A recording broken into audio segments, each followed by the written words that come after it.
లోపం లేకుండా పని చేయాలంట భూమి మీద ఉండగా.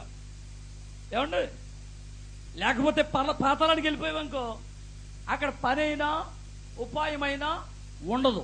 హల్లెలూయా, హల్లెలూయా. కాబట్టి నీకు దేవుడు ఏదైతే చేయమని చెప్పాడో అది హృదయపూర్వకంగా చేయి. ధర్మమంతటి విషయంలో, ధర్మశాస్త్ర విషయంలో, పరిచర్య విషయంలో హృదయపూర్వకంగా జరిగించాడు ఉజ్జియా. వినండి, ఈ ఉజ్జియా దేవుణ్ణి ఆశ్రయించాడు.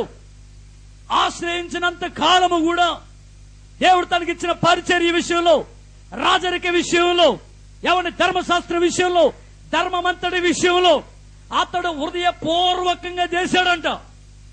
శక్తికి లోపం లేకుండా చేశాడంట.